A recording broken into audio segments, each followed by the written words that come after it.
Breaking news. CNN has just revealed that Trump is trying to do an end run around the confirmation process. Now, this comes as no surprise. Trump is following the Project 2025 playbook that he knows nothing about, and that's why he's following it to a T. Trump breaking the rules here is not exactly shocking.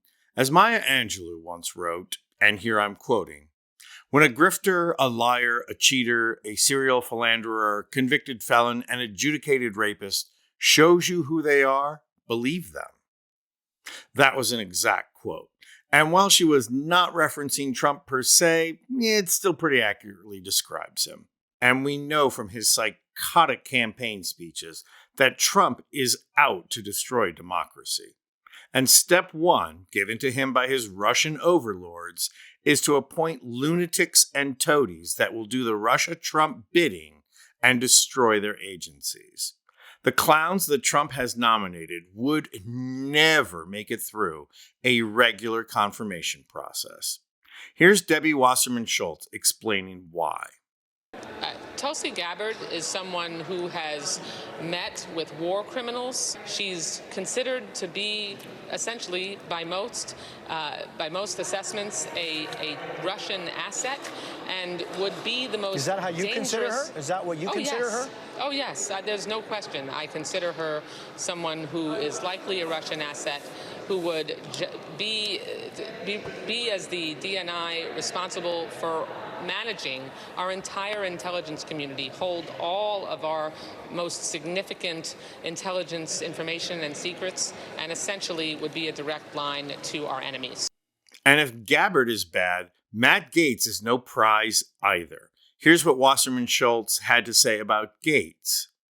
No experience whatsoever with the Department of Justice, other than being a subject of investigation for trafficking, sex trafficking minors.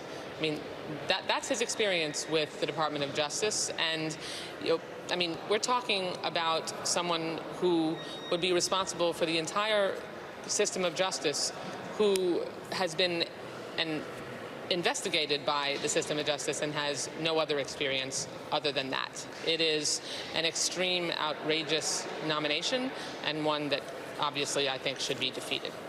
So how is Trump going to get these pathetically unqualified incompetents through the confirmation process? By playing every dirty trick he can. To begin with, he's gotten Speaker of the House Mike Johnson suggesting that the ethics report on Gaetz will not be released because it violates protocol.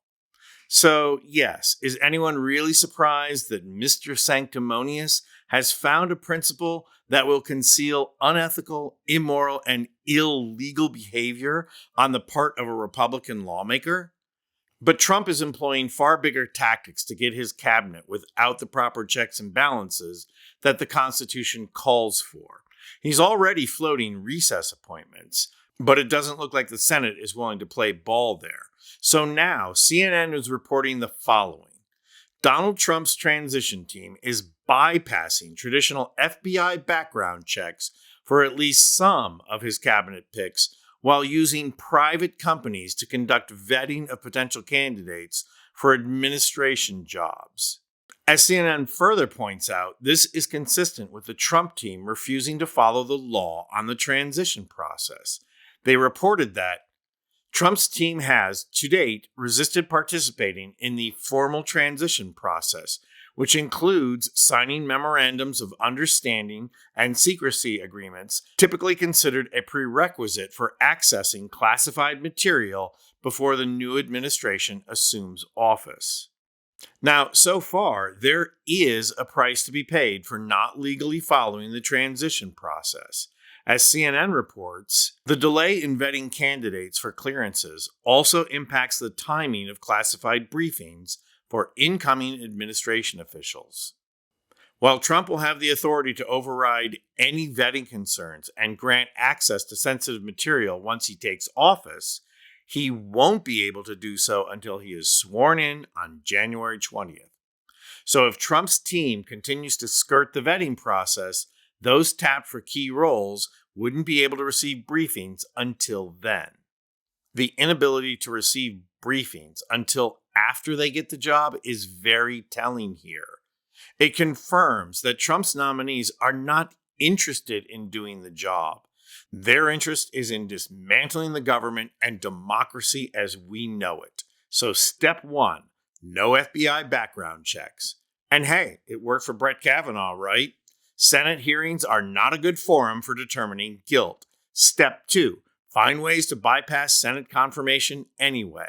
Step three, when you do shred the Constitution, put the sanctimonious fake Christian Ron Johnson in front of the cameras so that he can talk about how this is all God's will. And besides, the Haitians are eating the cats.